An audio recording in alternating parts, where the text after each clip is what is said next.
সোরেন্টিনার 10 দিন, স্পেনের 1 দিন। স্পেনের 1 দিন, সোরেন্টিনার হলো 10 দিন। সোরেন্টিনাদের নিয়ে এটা আমার শেষ ভিডিও। এরপর সোরেন্টিনা, আর্জেন্টিনা নিয়ে আমি আর ভিডিও করব না, অর্থাৎ ফুটবল নিয়ে আর ভিডিও করব না। টপিক চলে যাবে অন্য পাকে। এই সোরেন্টিনা অনেক আগেই আউট হয়ে যাইতো।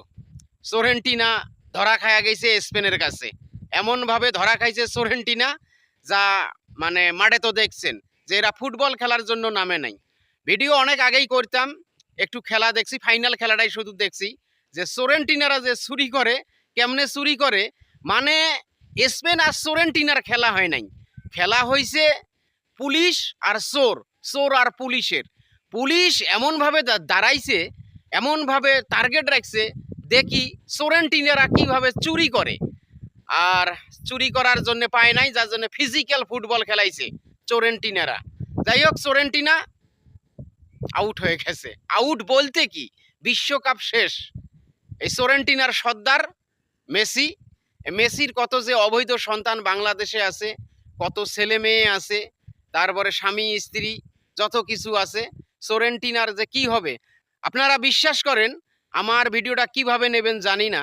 যদি সোরেন্টিনারা বিশ্বকাপ জিতে যেত, যদি সোরেন্টিনারা বিশ্বকাপ নিয়ে নিত, বাংলাদেশে অনেক কিছু হয়ে যাইত। বাংলাদেশে অন্যান্য দলের সাপোর্টাররা বাইর হইতে পাইতো না এই সোরেন্টিনা সাপোর্টারদের জন্য। আর অনেক মারামারি হইতো, অনেক মারামারি, যে পরপর 2 বার বিশ্বকাপ নিছি, অমুকে অমুক কথা বলছে, ওকে ধর। এই হচ্ছে সোরেন্টিনারা। সোরেন্টিনারা খেলা বোঝে না। সোরেন্টিনার যে ভক্তরা আছে, সোরেন্টিনার যে সাপোর্টারেরা আছে, এই সোরেন্টিনার যে ক্যাপ্টেন মেসি, তার যে সাপোর্টার আছে, তারা খেলায় বোঝে না। এটা হচ্ছে ফিবার একটা সাজানো নাটক। ফিবা চাইছে যে সোরেন্টিনাকে ফাইনালে আনবো, তাহলে আমাদের বিজনেস হবে, বিলিয়ন ডলারের খেলা হবে। এটা সোরেন্টিনারের সাপোর্টাররা বোঝে না। এরা যে সোরেন্টিনা, এটা তো স্পষ্টভাবে বোঝা গেল। লাল কার্ড খাইলো, হলুদ কার্ড হয়তো 7-8টা না 6টা খাইছে মনে হয়, আমি যদি ভুল না করি, 5টা কি 6টা খাইছে মাঠে। এটা ফুটবল খেলা বলে না। স্পেনের কোনো একটা প্লেয়ার হলুদ কার্ড খাইছে? খায় নাই।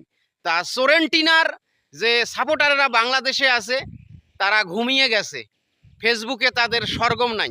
আমাকে যে অশ্রব্য গালিগালাজগুলা করছে, আমার ফ্যামিলিকে নিয়ে, আমার পরিবারকে নিয়ে, আমার মা বাবাকে নিয়ে, আমার বোনকে নিয়ে, আমার স্ত্রীকে নিয়ে, সোরেন্টিনারা যদি খেলা বুঝতো, কখনো কারো ফ্যামিলি নিয়ে কথাবার্তা বলতো না।